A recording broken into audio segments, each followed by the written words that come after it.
नमस्कार, मैं हूं अखिल पाराशर। आप देख रहे हैं देश दुनिया की अहम खबरों का एक खास कार्यक्रम न्यूज़ फोकस। चलिए सबसे पहले नजर डालते हैं इस हफ्ते की अहम सुर्खियों पर। चंगतू यूनिवर्सिटी गेम्स के लाइसेंस प्राप्त उत्पादों की धूम, चीन में चार्जिंग स्टेशन निर्माण में बढ़ोतरी, युगांडा की नज़र केले की खेती से अधिक कमाई करने पर। अब समाचार विस्तार से। चीन के चंगतू शहर में चल रहे 31वें फिशु वर्ल्ड यूनिवर्सिटी गेम्स ने कई उपभोक्ताओं को आकर्षित किया है जो लाइसेंस प्राप्त उत्पाद और स्मृति चिन्ह खरीदने के इच्छुक हैं। लोगों को इस गेम्स के मैस्कोट यानी शुभंकर रोंगपाओ नामक पांडा से संबंधित वस्तुओं को खरीदने के लिए फ्रेंचाइजी दुकानों पर कतार में खड़े देखा गया। शुभंकर ने 31वें वर्ल्ड यूनिवर्सिटी गेम्स को दर्शाने के लिए 31 जैसी लौ के आकार की एक मशाल पकड़ रखी है। रोंगपाओ की विशेषताएं सचुआन के पारंपरिक ओपेरा मेकअप से मिलती जुलती डिजाइन की गई है। पर्यटक और स्थानीय लोग इन वस्तुओं को खरीदने के लिए समान रूप से उत्साहित हैं। ये लाइसेंस प्राप्त उत्पाद देश भर में 400 से अधिक स्मारिका दुकानों में उपलब्ध है जो 18 श्रेणियों में 1000 से अधिक अलग अलग वस्तुओं की पेशकश करते हैं। चीन के परिवहन मंत्रालय ने देश के समुद्री विकास के कानून पर अपनी पहली ब्लू बुक जारी की है। चीन की महासागर प्रशासन विकास रिपोर्ट शीर्षक वाली ब्लू बुक तालियन मैरीटाइम यूनिवर्सिटी द्वारा लिखी गई है। यह बुक समुद्री प्रशासन में चीन की प्रगति की समीक्षा करती है, जिसमें समुद्र के घरेलू और अंतर्राष्ट्रीय कानून दोनों शामिल हैं। यह ब्लू बुक वैश्विक समुद्री शासन प्रवृत्तियों का भी पता लगाती है और चीन के समुद्री शासन के लिए भविष्य की दिशाएं सुझाती है। इस ब्लू बुक में समुद्री कानूनी प्रणाली स्थापित करने और अंतर्राष्ट्रीय महासागर नियमों में भाग लेने में चीन की उपलब्धियों पर प्रकाश डाला गया है, जिससे महासागर प्रशासन का एक अनूठा चीनी मॉडल तैयार हुआ है। चीन के नए ऊर्जा वाहन उद्योग के कारण देश भर में चार्जिंग स्टेशन निर्माण में बढ़ोतरी हुई है। देश के चांगसू प्रांत ने 205 स्थानों पर 900 से अधिक चार्जिंग पाइल्स के साथ एक्सप्रेसवे सर्विस क्षेत्रों में पूर्ण चार्जिंग सुविधा कवरेज हासिल कर लिया है, जो जनवरी से जून तक करीब 43 मिलियन किलोवाट प्रति घंटे की चार्जिंग क्षमता प्रदान करता है।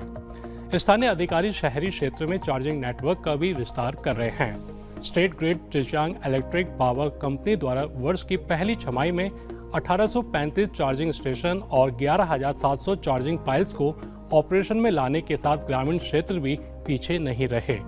चीन के सबसे बड़े आम उत्पादक क्षेत्र क्वांगशी जुआंग स्वायत्त प्रदेश के पाइसा शहर में फसलों का मौसम अच्छी खबर के साथ शुरू हो गया है। इस प्रदेश के 93,000 हेक्टेयर के बागों में इस साल आम की बम्पर फसल हो रही है। यह पाइसा शहर चीन के कुल आम उत्पादन में लगभग 1/4 का योगदान देता है। वहाँ के स्थानीय किसान परिणामों से खुश हैं क्योंकि फल की मात्रा और गुणवत्ता दोनों में सुधार हुआ है। वे इस सफलता का श्रेय अनुकूल मौसम की स्थिति और कीटों और बीमारियों की कम घटनाओं को देते हैं। पिछले हफ्ते पेरिस 2024 ओलंपिक और पैरा ओलंपिक मशाल डिजाइन को सार्वजनिक किया गया, जो ओलंपिक और पैरा ओलंपिक खेलों के उद्घाटन समारोह के लिए एक साल की उल्टी गिनती शुरू होने का प्रतीक भी है।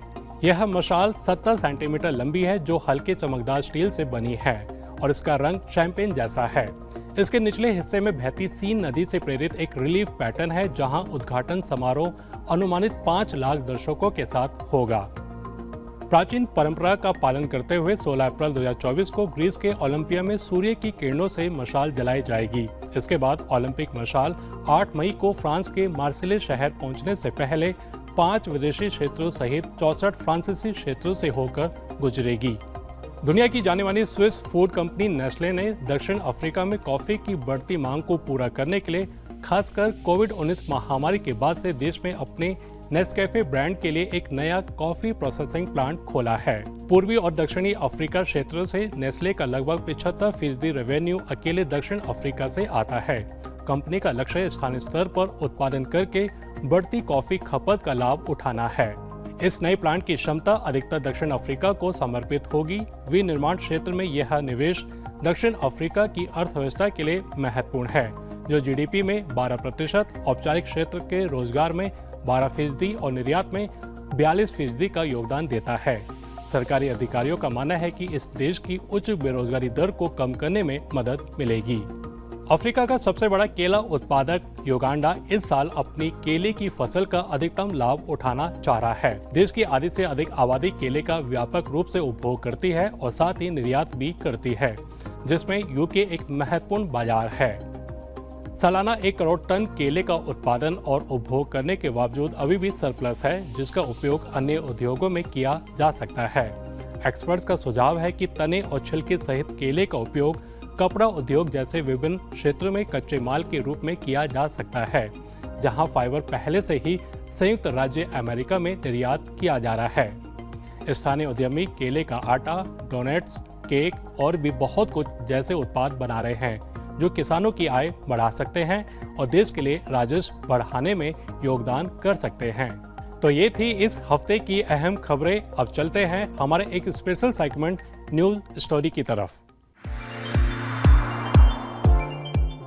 इन दिनों दुनिया के कई देशों में भारी बारिश के चलते अलग अलग स्तर की बाढ़ आ रही है, जिससे बड़ी मात्रा में जान माल की हानि हुई है। लोगों को अपना घर छोड़ना पड़ा है और संपत्ति और बुनियादी ढांचे को भारी नुकसान पहुंचा है।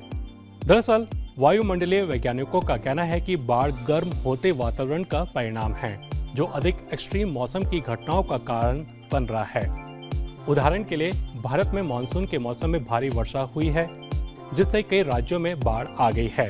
वहीं जापान में रिकॉर्ड बारिश के कारण अचानक बाढ़ और भूस्खलन हुआ है। वहां चीन में भारी बारिश के कारण नदियां उफान पर है, जिससे कई प्रांतों में बाढ़ आ गई है।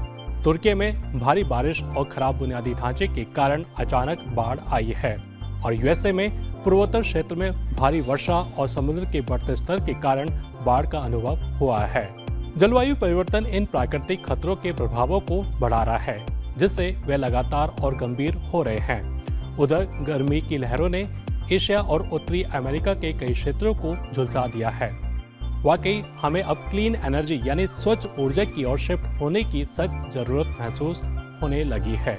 देखा जाए तो क्लीन एनर्जी की तात्कालिकता पहले कभी इतनी अधिक नहीं रही जितनी अब ज्यादा है। वहीं भारत और चीन जैसे नवीकरणीय ऊर्जा उत्पादन में अग्रणी देशों ने सतत तरीकों को अपनाने और लागू करने में महत्वपूर्ण प्रगति प्राप्त की है। अर्नेस्ट एंड यंग की एक रिपोर्ट के अनुसार भारत दुनिया का तीसरा सबसे बड़ा नवीकरणीय ऊर्जा उत्पादक है। साल 2022 में स्थापित ऊर्जा क्षमता का 40% हिस्सा नवीकरणीय स्रोतों से आया है। भारत ने साल 2030 तक अपनी कुल बिजली का 50% हिस्सा क्लीन एनर्जी स्रोतों से उत्पादन करने के लिए प्रतिबद्ध किया है। इतना ही नहीं, फाइनेंशियल ईयर 2023 से 24 में Bharat wind energy, solar energy और हाइब्रिड प्रोजेक्ट्स के लिए 50 गीगावाट टेंडर जारी करने की योजना बना रहा है। भारत ने नवीकरणीय ऊर्जा से साल 2022 तक 175 गीगावाट और साल 2030 तक 500 गीगावाट उत्पादन का लक्ष्य रखा है।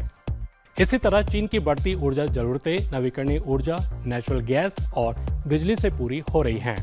चीन के पास 149 गीगावाट विंड एनर्जी और 77 गीगावाट सोलर एनर्जी है, जो भारत से कहीं आगे है।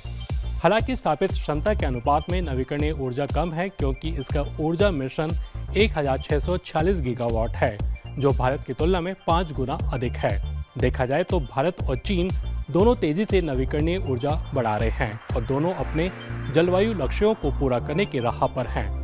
लेकिन क्लीन एनर्जी अपनाने में तेजी लाने के लिए वैश्विक सहयोग सबसे ज्यादा जरूरी है। भू राजनीतिक फैक्टर्स को नवीकरणीय ऊर्जा परिवर्तन में रुकावट नहीं बनने चाहिए, क्योंकि जलवायु परिवर्तन के लिए एक एकीकृत दृष्टिकोण की आवश्यकता होती है। जलवायु वैज्ञानिकों ने लंबे समय से ग्लोबल वार्मिंग के परिणामों के बारे में चेतावनी दी है और हालिया गर्मी की लहर और भीषण बाढ़ हमें त्वरित कार्रवाई के महत्व की याद दिलाती है। चूंकि दुनिया एक्सट्रीम मौसम की घटनाओं और उनसे जुड़े प्रभावों से जूझ रही है, तो सरकारों, उद्योगों और लोगों को स्थायी समाधानों को प्राथमिकता देनी चाहिए। उन्हें ग्रीन हाउस गैस उत्सर्जन को कम करना होगा और क्लीन एनर्जी भविष्य के लिए प्रतिबद्ध होना होगा। ऐसा करने में अगर हम फेल हो जाते हैं, तो हमारे ग्रह और उसके निवासियों को विनाशकारी और भीषण क्षति हो सकती है। बढ़ती जलवायु चुनौतियों के सामने अंतर्राष्ट्रीय समुदाय को जलवायु परिवर्तन से निपटने के लिए एकजुट होना चाहिए। नवीकरणीय ऊर्जा स्रोतों को अपनाकर जीवाश्म ईंधन पर निर्भरता कम करके और सामूहिक रूप से कार्बन न्यूट्रलिटी की दिशा में काम करके हम अधिक सतत और लचीले भविष्य के लिए प्रयास कर सकते हैं।